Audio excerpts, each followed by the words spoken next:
astigmatismo. En la definición, bueno, primero etimológicamente, ¿no? Vamos a hablar de que A significa sin, estigma, punto. Entonces, podría decirse esto, ¿cómo podría traducirse? Entonces, sin punto, ¿no? Un defecto sin punto, pero ¿qué tiene que ver eso? ¿Cómo que sin punto? ¿A qué nos referimos? Entonces, es un defecto visual, es un error de refracción en el cual los rayos luminosos, sí, que vienen de donde, del infinito. Para autometría entendamos bien claro que el infinito, cuando hablamos de infinito, estamos hablando de 6 metros, ¿no? De distancia en adelante, ¿sí? Entonces, un defecto visual en el cual los rayos de luz que vienen del infinito no van a formar un punto en la retina, sino que se van a formar dos líneas separadas entre sí. Por eso dice A sin estigma punto, sin punto, ¿no? Entonces, ¿a qué nos referimos más? Inclusive vamos a definir un poquito más esto. Tal como se dijo, no se forma un punto, se forman líneas, ¿sí? En el cual se van a focalizar pues dos puntos o dos zonas, imagen, podría decirse, ¿no? Entonces, estas imágenes van a consistir en dos líneas perpendiculares, ¿sí? Están separadas y a la vez de forma perpendicular. ¿Qué sucede? Que la distancia entre cada una de las líneas va a depender de la cantidad del cilindro, y esto se conoce como conoide de Sturm. ¿Y qué pasa? Que en el punto medio entre estos dos focos que se han formado, se encuentra lo que se conoce como el círculo de mínima confusión. Eso lo vamos a ver después en una imagen, en un dibujo, para que lo puedan entender un poco más. Eh, Se dice, y esto sí es más creíble, inclusive, que es la metropía más común. ¿Por qué? Porque es una metropía que viene normalmente o sola o de la mano con otra. Ya puede ser una miopía o una hipermetropía. Ustedes han visto de repente, o tal vez en algunos casos han podido ver, que hay muchos casos de hipermetropías con astigmatismo, que son las combinaciones más pesadas, podría decirse, ¿no? Que podemos encontrar en un paciente. La hipermetropía con astigmatismo es muy pesado. No es que sea tan difícil de corregir, pero sí que es un defecto visual eh, en el que sí es un poquito más complicado. No es imposible corregirlo, por supuesto, pero a la vez es el que más molestias presenta el paciente. O sea, el paciente es donde más incómodo se va a sentir, un paciente con hipermetropía y astigmatismo. ¿A qué se debe? ¿A qué se debe que haya astigmatismo? ¿A qué se debe que esté presente el astigmatismo? Debido justamente a que a una superficie refractiva tórica. ¿De quién? De la córnea. ¿No? ¿De qué parte de la córnea? De la cara anterior de la córnea.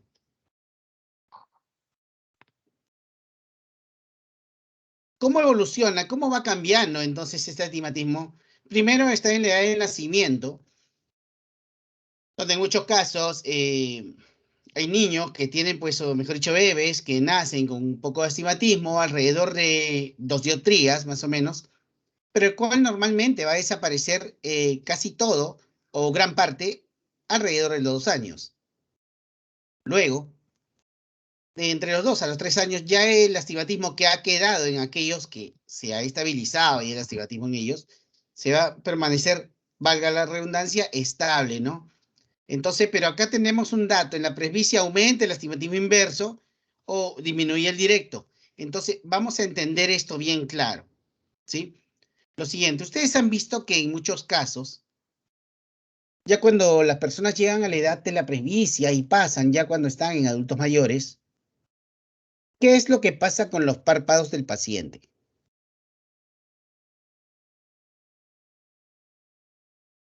A ver, ¿quién puede decir? Se caen, son débiles. Se van cayendo, ¿sí o no? Van perdiendo tonicidad, se van cayendo, ¿no? Entonces, esto, tal como dijimos la vez pasada, en lo que son hipermétropes, aplana un poquito la córnea, pero también va a hacer una cosa, va a aplanar la córnea ¿en dónde? Va a aplanar la córnea en un meridiano, mientras que en el otro meridiano no. Entonces, ¿cómo se traduce esto? Se traduce en una aparición de astigmatismo inverso. Personas que de repente antes, digamos, de llegar a la tercera edad, no tenían tal vez astigmatismo, luego a esa edad ya lo van presentando. O hay personas que ya tenían astigmatismo y cuando llega a esa edad y el párpado se va cayendo, ese astigmatismo, ¿saben lo que va a pasar? El eje cambia. El eje se va haciendo cada vez más vertical. Es por eso que muchas personas dicen, uy, pero ¿por qué de repente el abuelito, la señora que es mayor, miren que tenía hace unos años tenía un eje y ahora ya no tiene este eje, tiene otro eje, el astigmatismo, pero normalmente los ejes del astigmatismo cambian poco. ¿Qué es lo que ha pasado? Lo que ha pasado simplemente hay que ver que es muy probable que esa tosis que está presentando sea la responsable de ese cambio de eje en su astigmatismo.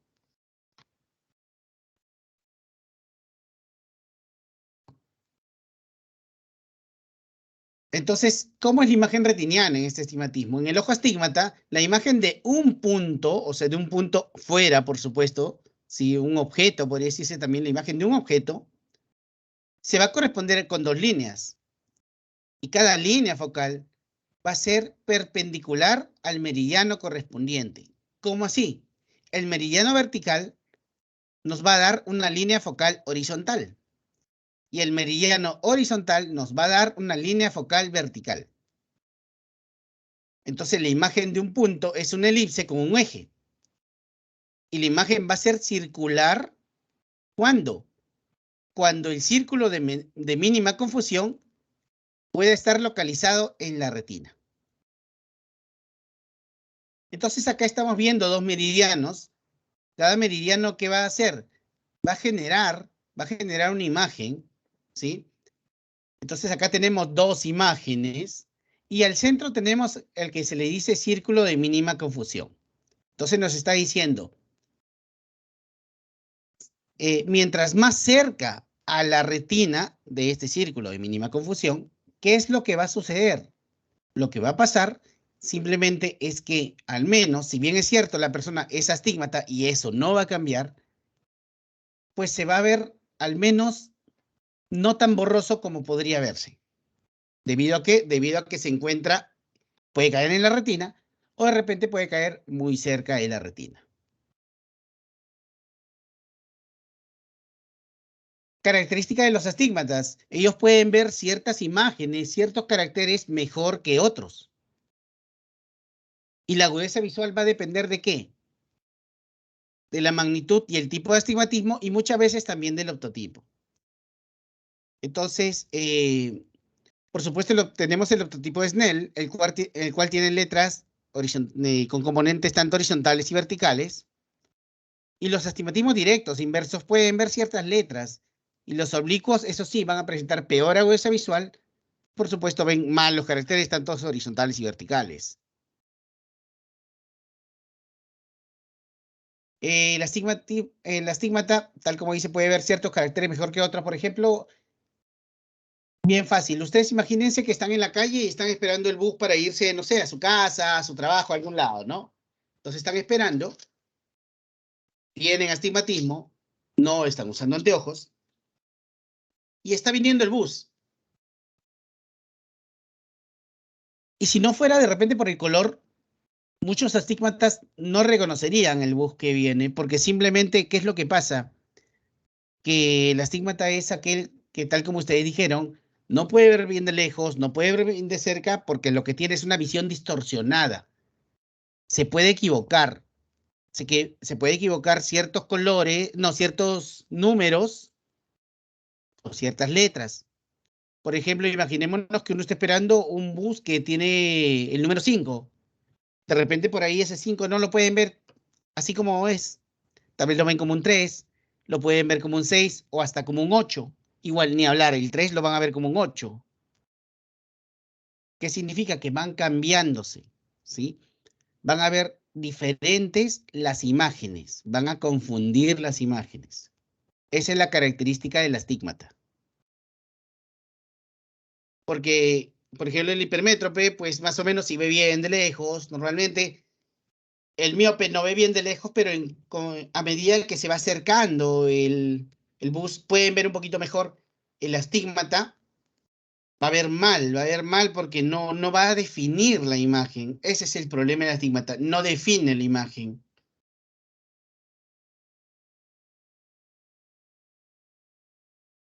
Entonces tenemos tipos de astigmatismo, ¿no? Según el punto de vista fisiológico, tenemos astigmatismo de curvatura, en el cual la córnea o el cristalino no son esféricos. Tenemos astigmatismo de índice, cuando hay cambios en el índice de refracción de los medios, y esta es irregular y afecta principalmente el cristalino y el vítreo. Y tenemos también astigmatismo de posición, que se puede dar por una oblicuidad de la córnea y el cristalino con la retina, pero también principalmente un astigmatismo de posición está dado por esto de aquí, por la luxación del cristalino, principalmente. Deformaciones retinianas también existe, pero principalmente es esto de acá, luxación de cristalino. Y el de curvatura básicamente es por córnea.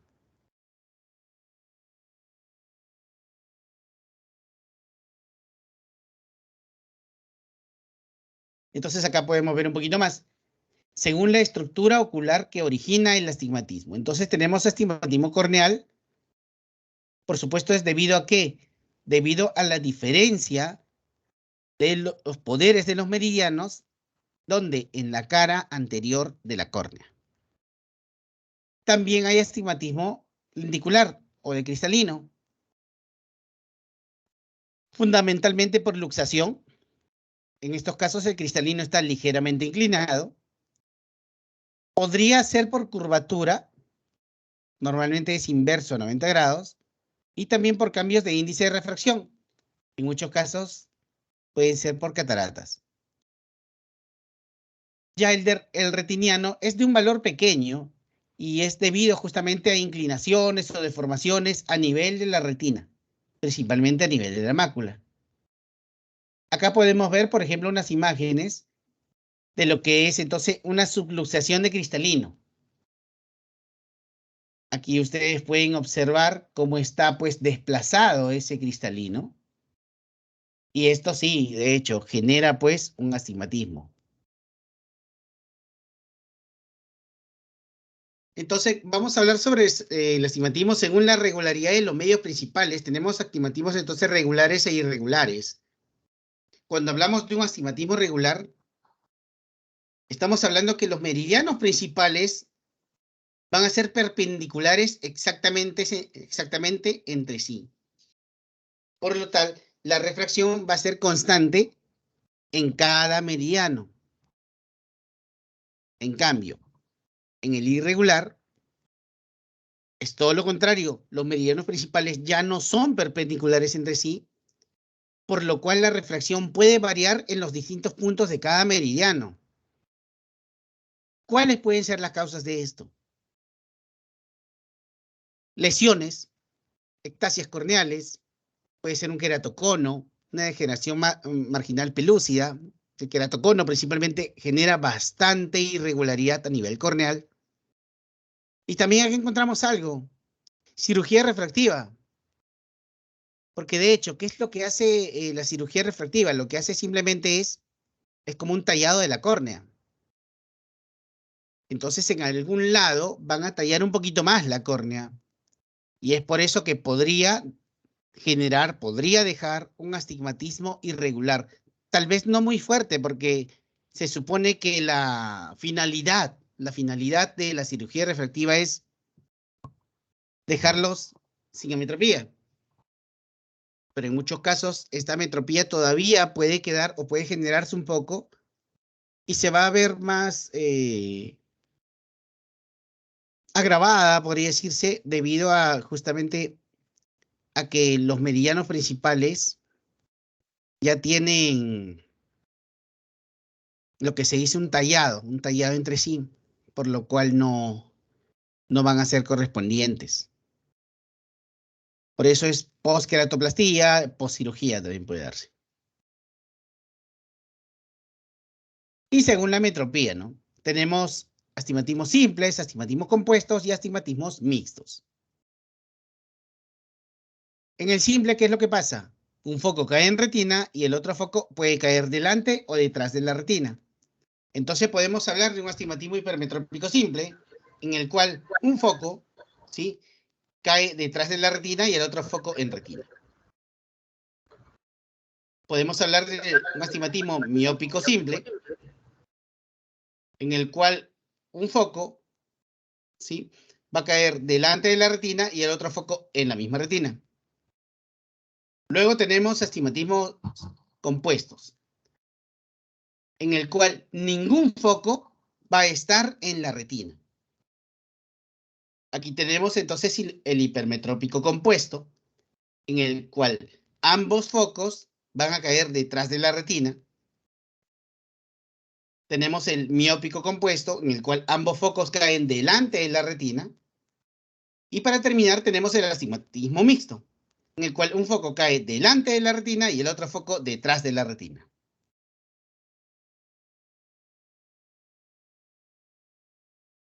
Aquí tenemos entonces lo que son los gráficos que podrían ver. Empezamos con el miópico compuesto, los cuales los dos focos están delante de la retina.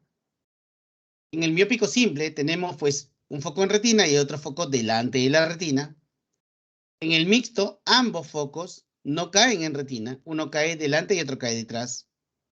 En el hipermetrópico simple, uno cae en la retina y el otro detrás de la retina. Y en el hipermetrópico compuesto, ambos caen detrás de la retina.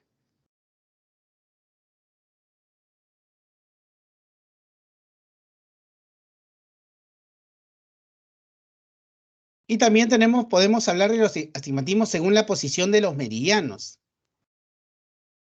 Entonces aquí podemos hablar de astigmatismos directos o con la regla, en el cual el meridiano vertical es más curvo o potente que el horizontal. Un ejemplo de esto es un -1 por 180. También entonces tenemos astigmatismo inverso o contra la regla, en el cual el meridiano horizontal es más curvo o potente que el vertical. Un ejemplo de esto es el -1 por 90. Luego tenemos los oblicuos, que los meridianos principales, ¿sí?, están, como se dice, más o menos a 20 grados de las líneas horizontales o verticales. Acá tenemos, por ejemplo, un -1 por 135. Tenemos astigmatismos simétricos, en los cuales los meridianos principales de cada ojo son simétricos en más o menos 15 grados. ¿Cómo así? Por ejemplo, ojo derecho, -1 por 180, y en el ojo izquierdo puede haber un -1 50 por 10. Y asimétricos en los cuales no existe ningún tipo de relación entre los meridianos principales. Acá, por ejemplo, podríamos tener un -1 por 180 y en el otro ojo un -1 50 por 65. Acá podemos ver entonces las borrosidades que pueden existir entre una y otra imagen.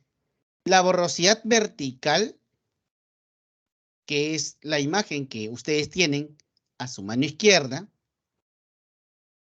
es la que tiene el astigmata no corregido cuando su astigmatismo es con la regla. Mientras que la borrosidad horizontal se produce cuando el astigmatismo es contra la regla. Entonces, bien claro, borrosidad vertical, astigmatismo con la regla; borrosidad horizontal, astigmatismo contra la regla.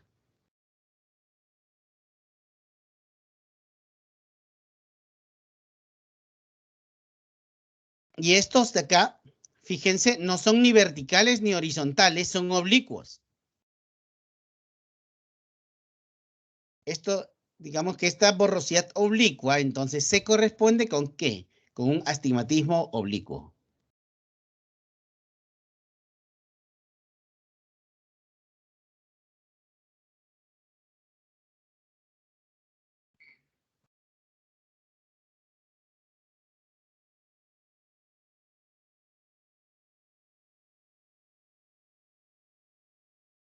A ver, entonces, Nelly Elizabeth, que nos quería ilustrar con su tema, cuando la borrosidad es horizontal, ¿de qué tipo de astigmatismo podríamos estar hablando?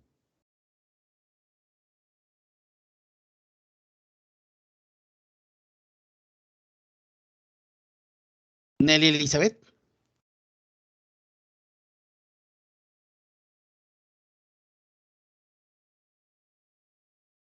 A ver, alguna persona levante la mano y de repente nos puede ayudar. cuando la borrosidad es Profesor. horizontal. ¿Sí? Es Dime. contra la regla, profesor. Profesor, ¿me escucha?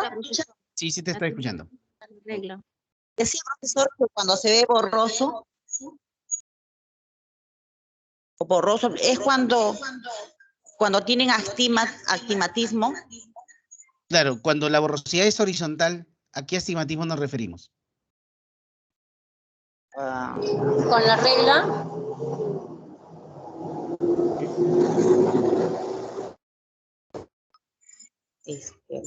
Oblicuo. Aquí está.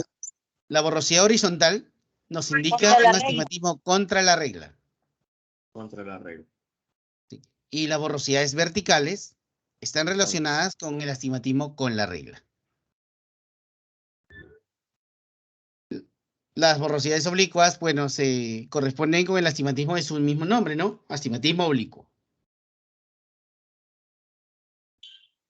Entonces, según los factores productores también, o sea, si ustedes se dan cuenta, hay varios aspectos por los cuales pueden ser analizada esta metropía, ¿no? Se habla de hereditario, se habla de congénito o se habla de adquirido. Hereditario dice cuando existen antecedentes familiares. En realidad lo que nosotros heredamos principalmente, más que la metropía, es la condición anatómica. Entonces, si estamos diciendo, el astigmatismo principalmente está relacionado con que los meridianos horizontal y vertical, pues no son regulares entre sí, no está, entonces por eso forman dos focos, ¿no? Entonces, quiere decir que, por ejemplo, si una familia son astigmatas, ¿los hijos van a nacer astigmatas? Seguramente que sí, debido a que van a adquirir esa característica física a nivel de la córnea. Pero también se puede ver que no siempre los hijos heredan las características físicas de los padres. Pueden heredar a veces de repente de los abuelos o hasta de los bisabuelos. Y por ahí que en algunos de los casos los abuelos o los bisabuelos no eran astigmatas. Entonces puede ser que tal vez padres astigmatas, niños no tienen astigmatismo. Y no se vería raro, o al revés. De repente los padres no tienen astigmatismo y por ahí los hijos sí tienen. ¿Debido a qué? Debido a que los abuelos o los bisabuelos tuvieron astigmatismo.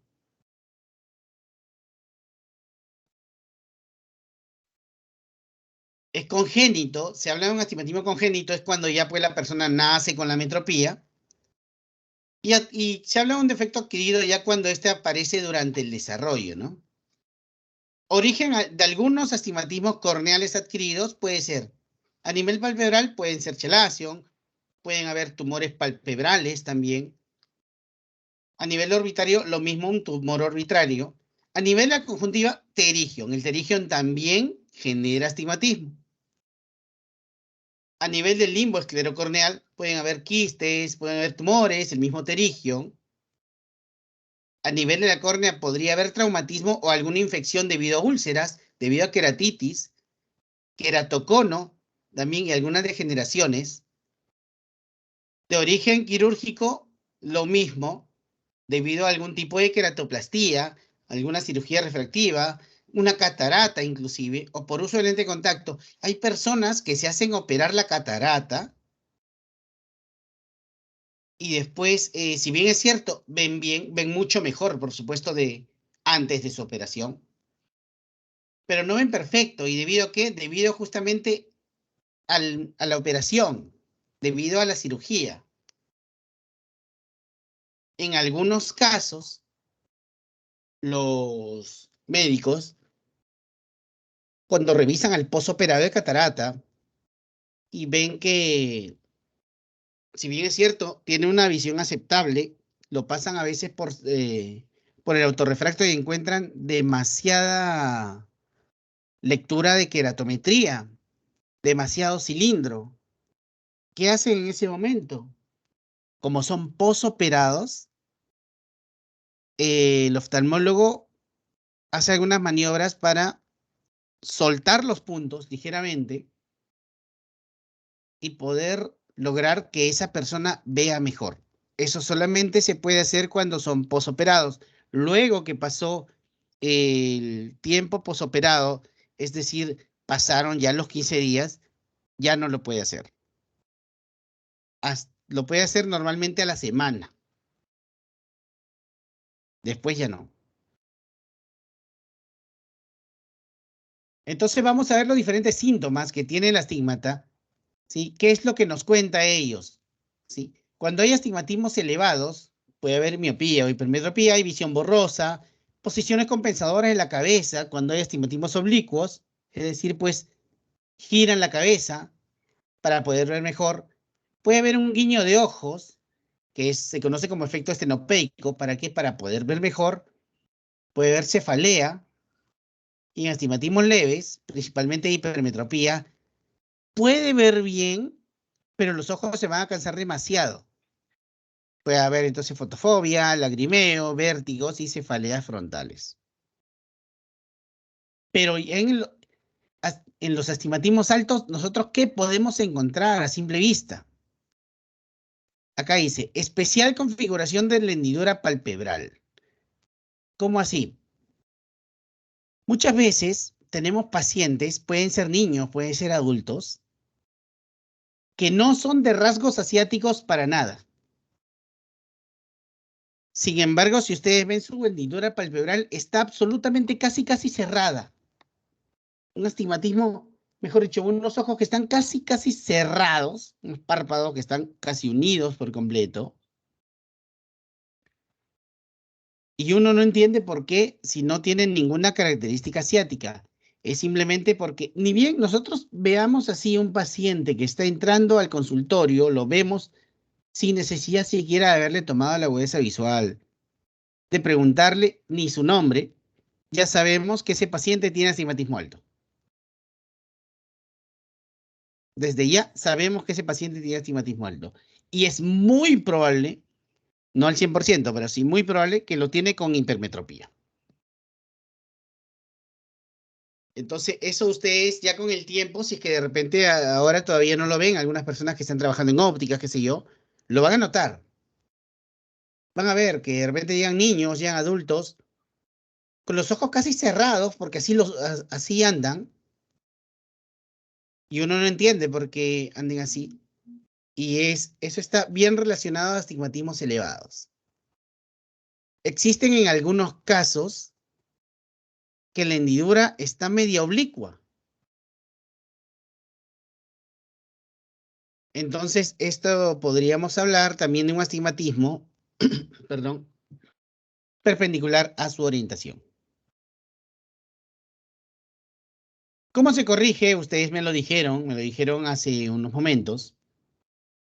Pueden compensarlo con lentes cilíndricas, lentes plano-cilíndricas, que una cara es plana y la otra es cilíndrica. Esto compensa normalmente astigmatismos simples. Hay lentes esferocilíndricas, por supuesto, el cual es una combinación de esfera con cilindro. Estas compensan los astigmatismos compuestos. Lentes bicilíndricas, que en la cara anterior y posterior son cilíndricas, es el efecto de unir dos planos cilindros por su cara. Pero últimamente lo que se usa en realidad son los lentes tóricos. Y no estoy hablando de lente de contacto, sino diseño tórico, ¿sí? Que es una lente esferocilíndrica que está tallada en base a una sola cara. Es la más usada. ¿Por qué? Porque es la que provee mayor campo visual. Es por eso. Entonces, los diseños de lentes de astigmatismo en los últimos años son principalmente diseños tóricos.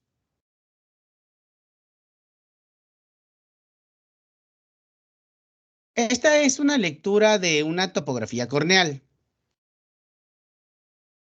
En la topografía corneal, supongo que algunos saben, pero otras personas no lo saben. Cuando nosotros veamos colores rojos o cerca al rojo, es decir, naranjas, sean fuertes, sean débiles o ligeramente amarillos a lo naranja, estamos hablando que ahí está el poder principal a nivel de la córnea. Y cuando veamos que son azules, son celestes, entonces ahí el poder es más bajo. Pero fácil. Cuando nosotros entonces veamos que esta imagen, ¿sí? Que se forma, parece un 8, ¿no? Parece un número 8 y está más o menos, si nosotros nos fijamos bien, está alrededor de los 110 grados, o sea, se acerca al 90, ¿no?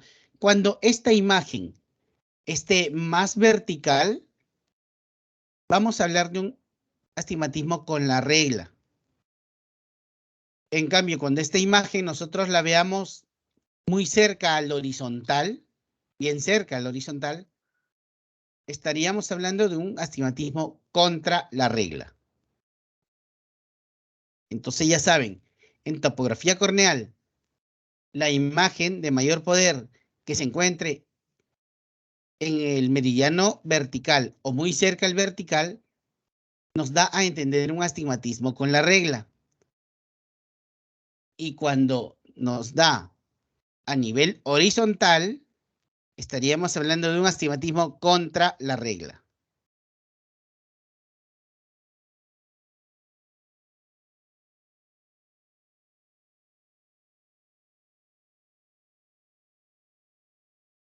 Y vamos a hablar, bueno, del equivalente esférico, ¿no? El equivalente esférico que es un cálculo que se usa bastante. ¿Para qué? En primer lugar, vamos a verlo, vamos a entender esto, y es la equivalencia de poder esférico de una expresión esferocilíndrica. ¿Para qué? Para ubicar el círculo de menor confusión en la retina. Pero también nos sirve para otra cosa. A ver, las personas que de repente trabajan en óptica o tienen alguna relación con óptica, cuando tenemos un paciente que tiene, pues, una lectura esferocilíndrica,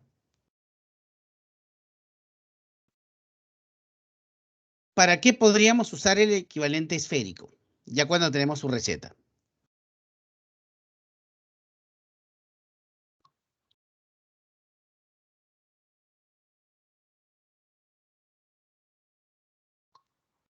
¿Para qué creen? ¿En qué caso ustedes han Un visto lente de que el contacto. optómetra? Exactamente, para lentes de contacto. Así es. Normalmente para adaptar lentes de contacto, a veces nosotros no queremos adaptar lentes tóricos o el paciente no se va a adaptar a un lente tórico. Y tal vez entonces, ¿qué es lo que pasa? Que el cilindro que tiene el paciente no es tan elevado. Entonces podemos hacer el cálculo del equivalente esférico y gracias a ello le podemos adaptar un lente esférico a una persona con astigmatismo. De esta manera, esta es la fórmula del equivalente esférico. El equivalente esférico es la esfera más la mitad del cilindro. Y acá hay un ejemplo. Tenemos un combinado de más 3 con menos 2 por 180. Entonces la esfera es más 3. ¿Cuánto es la mitad del cilindro? 1. 1. Entonces, más 3 más la mitad del cilindro, es decir, entonces, más 3, ¿sí? Más menos 1, porque el cilindro está en negativo. Entonces, un más 3 con menos 1, ¿cuánto me da? Exacto, un más 2. Entonces, partimos de esta fórmula de aquí, un más 3 con menos 2 por 180, y podría estar adaptándose inclusive una esfera de más 2. ¿La visión va a ser la misma entre los dos? No, no va a ser la misma, pero sí, ¿qué es lo que se va a conseguir? Lo que se va a conseguir es que antes teníamos, ¿sí? Una esfera con un cilindro, teníamos dos focos, ya estaban un poco alejados de la retina. Ahora, ¿qué hemos hecho? Lo hemos cambiado en uno solo, que ¿dónde va a estar? O en retina o muy cerca de la retina. Y tal como se les dijo, mientras que el círculo de menor confusión esté más cerca a la retina, la persona va a ver mejor. Normalmente los que adaptan lente de contacto, no los que adaptan, perdón, sino los representantes de laboratorios de lentes de contacto, nos dicen que nosotros cuando querramos hacer uso de la fórmula del equivalente esférico, no abusemos con el cilindro. ¿A qué me refiero? A que podemos hacer el equivalente esférico máximo a un cilindro de -3. ¿Por qué les digo? Porque a veces hay casos, ¿no? De que hay personas que de repente, uy, cilindro 6, dicen, no, cilindro -6. Ah, ya, le hago equivalente esférico y lo dejan -3. Y después hacen su cálculo y todo ello. Un cilindro -6 es demasiado, pues, ¿no? No, el resultado no va a ser como uno espera en realidad. Es mucho. Es como se dice, abusar de la fórmula.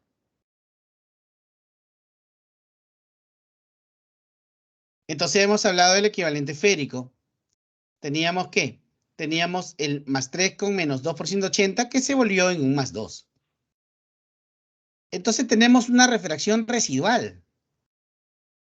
¿Saben cómo hallan la refracción residual? La resta de esto de acá con esto de aquí.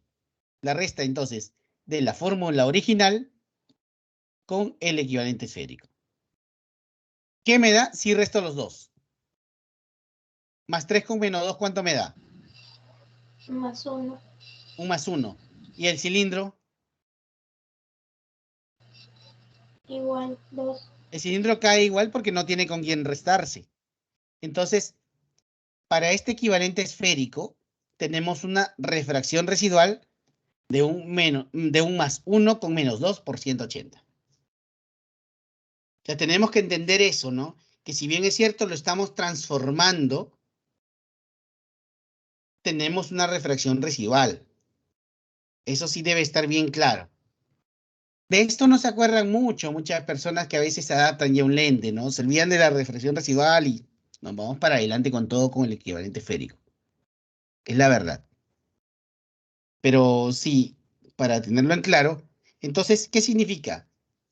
Que si tenemos una refracción residual, no podemos esperar que este equivalente esférico pues sea igual que adaptarle una luna con este poder. Que le va a ayudar, como les digo, sí le va a ayudar. Pero no va a ser lo mismo.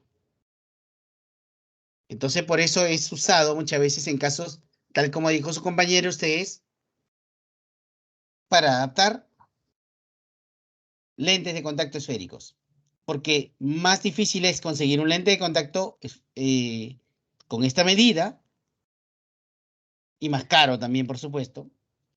Más fácil es adaptar esto. Y más aún en personas que de repente dicen, no, yo quiero usar pues lente de contacto así por una ocasión, nada más. O sea, no lo voy a usar todos los días ni nada. Entonces es mucho más fácil adaptarle esto, +2, que adaptarle su fórmula original.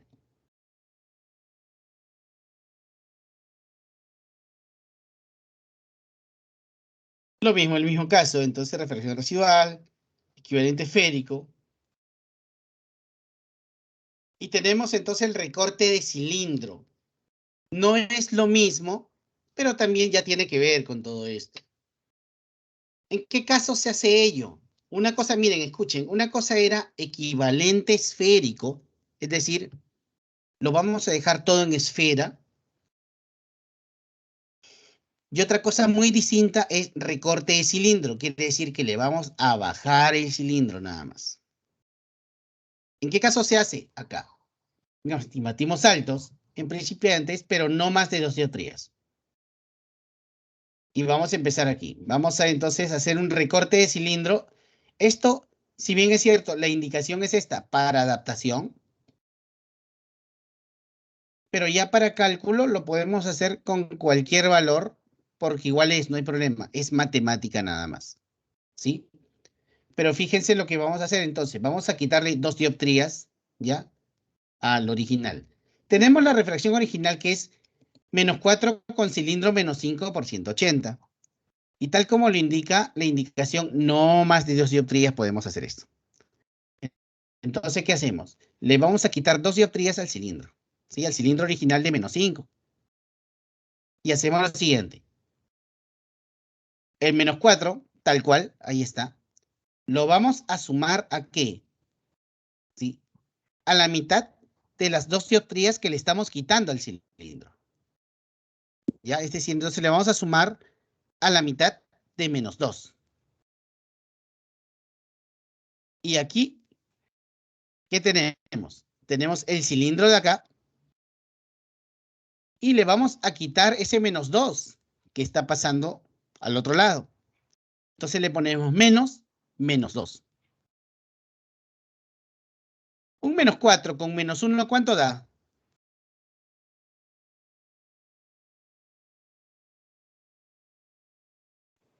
¿Cuánto da menos 4 con menos 1? Menos 5. Menos 5. Entonces tenemos Cinco. menos 5 en la esfera. Y ahora vamos al cilindro. Teníamos acá un menos 5 y acá un menos 2. Menos con menos da más. Entonces tenemos un menos 5 con más 2. ¿Cuánto es esto? Menos 3. Entonces tenemos un cilindro de menos 3. El eje el mismo. Entonces, con recorte de cilindro, tenemos un menos 5 con menos 3 por 180. Y antes, ¿cuánto teníamos? Un menos 4 con menos 5 por 180. Le quitamos entonces 2 dioptrías al cilindro original.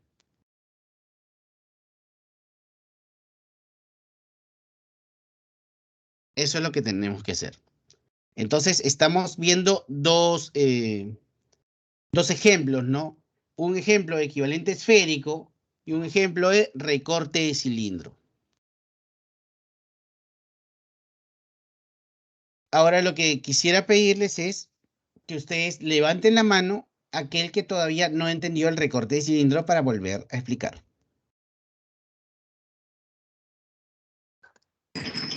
Sí, profesor, una consulta. ¿En qué tipo Sí, de pacientes se hace este procedimiento, este recorte de cilindro? Ah, ya, ok.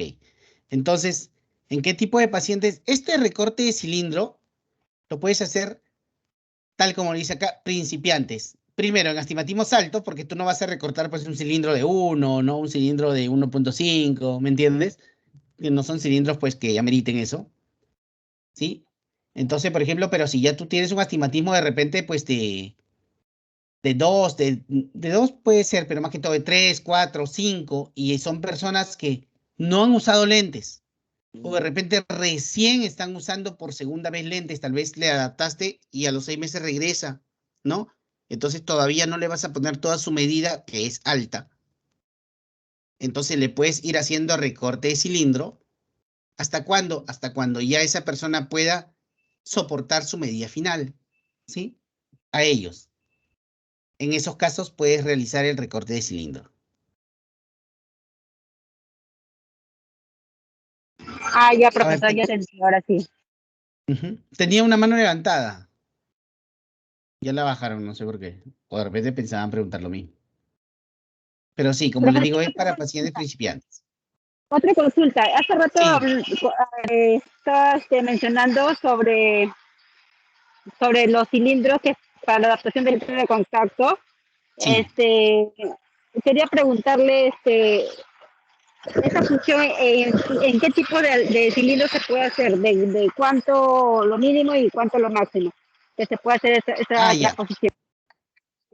Claro, este equivalente esférico nos lo podemos, por eso, como les contaba, un representante dijo, con el equivalente esférico no se jueguen con medidas superiores a 3 dioptrías cilíndricas, es decir, máximo hasta un cilindro 3. Hasta un cilindro 3 podríamos hacer equivalente esférico. Claro, para la matemática lo podemos hacer en cualquier cilindro, pero ya para adaptarlo en la vida real, máximo un cilindro 3. Pero por supuesto, si es que si estamos enfrente a un cilindro 3, necesitamos ¿qué cosa? Necesitamos que esa persona al menos tenga un poco de esfera. Porque imagínate si tenemos un cilindro plano de menos 3, no, o sea, plano de lejos y menos 3, un cilindro puro, ¿no? Entonces, si nosotros hacemos un equivalente esférico a un cilindro 3, cilindro puro de 3, tendríamos ¿qué cosa? Tendríamos una esfera de menos 1,50. como equivalente esférico. Y si le ponemos una esfera de menos 1,50 a un paciente que tiene cilindro 3, no lo va a aguantar. Va a decir que le ayuda muy poquito. ¿Por qué? Porque necesita su componente esférico. ¿Podemos adaptar entonces equivalentes esféricos con cilindros puros? Sí. Pero ¿cuánto de cilindro puro como máximo? Podemos jugarnos con el cilindro puro máximo de 1. ¿Cuánto es el equivalente esférico del cilindro menos 1?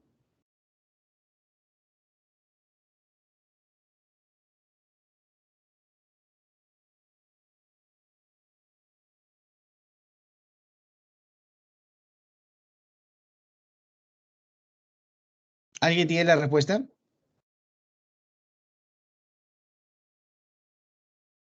Equivalente esférico del cilindro menos ¿Menos 1. 0,50? En esfera menos 0,50. Entonces, allí todavía sí te la puedes jugar. ¿Entiendes? Cuando es cilindro puro. Pero ya cuando son cilindros mayores, ya no puedes basarte en cilindro puro. La medida original debe tener esfera. Debería tener esfera. Y como te digo, con esfera y todo, lo máximo que puedes hacer equivalente esférico es a un cilindro de 3. Más ya no te va a salir las cosas bien. Les digo porque a veces, antes no se hablaba eso, de que digamos el máximo, ¿no? Hasta dónde podíamos jugarnos con el equivalente esférico. Y habían bastantes reclamos. ¿Por qué? Porque se hacía lo más fácil, pues, ¿no? Llegaba un paciente, imagínense que llega un paciente de un cilindro puro de menos 5 a la óptica. Y el optómetra decía, bueno, a mí me han enseñado equivalente esférico, entonces, y agarro el menos 5, entonces lo transformo en una esfera, me sale de esfera menos 250. Entonces le voy a adaptar un lente de menos 250 a mi paciente. Y en algunos casos, inclusive, no era para adaptar lente de contacto, era para adaptar montura. Entonces, igualito, le ponían el 250, ¿no? Por supuesto, si una persona que ha tenido menos 5 de cilindro y nunca ha usado lentes, le ponen un 250 esfera, negativa, por supuesto, les va a decir que va más o menos bien, no excelente, porque si es que llega un adulto con menos 5, estamos pensando ya, y que nunca usó lentes, estamos pensando en una persona ambliope, ¿no? Un ambliope, entonces no va a llegar al 100%, está acostumbrado a ver borroso, entonces si le ayudamos un poco, va a ver mejor, pero tampoco la cosa es pues adaptar ya, que yo le adapto a cualquier cilindro y le hago esférico equivalente. Porque no es así, porque esa persona va a pasar una semana, 2 semanas o 3 semanas y la persona va a decir, este lente ya no me ayuda en nada. Y no porque su medida ha cambiado, sino porque simplemente es una medida insuficiente. Es insuficiente. Eso es lo que pasa. Por eso no nos podemos jugar con astigmatismos muy elevados y hacerle un equivalente esférico.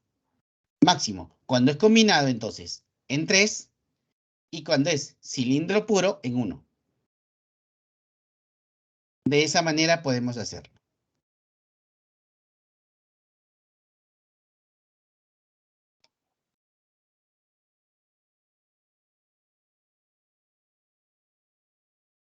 Entonces, para finalizar, para hablar en lo que hablamos de astigmatismo, porque vamos a hablar algo importante en los próximos minutos, es lo siguiente. Entonces tenemos, como un resumen, que los astigmatismos pueden ser congénitos, pueden ser adquiridos. ¿Sí? El más común, por llamarlo de alguna manera, es el congénito hereditario. ¿Sí? Claro, depende pues de las variaciones normales en las estructuras oculares. Y si es que algún astigmatismo hereditario, o sea, mejor dicho, si algún astigmatismo irregular se hereda, normalmente este se conoce como queratocono. Y bueno, y el astigmatismo adquirido, ¿a qué se debe? A cambios en que lenticulares, podemos hablar entonces, cuando hay cambios lenticulares, hemos hablado hace un momento de que habían variación del índice de la refracción. ¿Por qué puede haber variación del índice de refracción? Por diabetes. También por uremia, pero principalmente por diabetes. Puede también haber astigmatismo adquirido por afectaciones corneales, por úlceras, por traumatismos, por infecciones. Las úlceras pueden a veces de repente recuperarse, pero siempre van a dejar una cicatriz. En la parte de la cicatriz corneal no se va a ver bien porque ha generado un astigmatismo absolutamente irregular para colmo. Por uso prolongado del lente de contacto se puede generar un astigmatismo, también se podría generar un astigmatismo. ¿Debido a qué? En este caso, no es tanto porque el lente de contacto va a deformar la córnea en sí, sino por el hecho de que lo que va a suceder es que el lente de contacto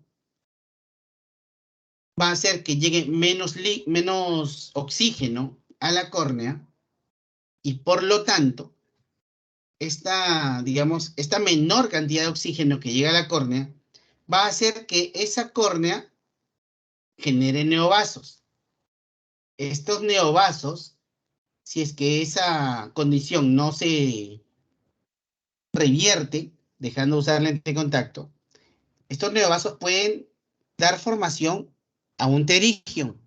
Y este pterigion, ¿qué es lo que produce? Astigmatismo.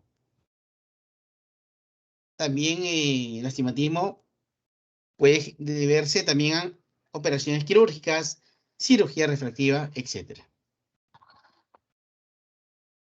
Esta diapositiva, por si acaso, ya está en el intranet. Ya se encuentra en el intranet.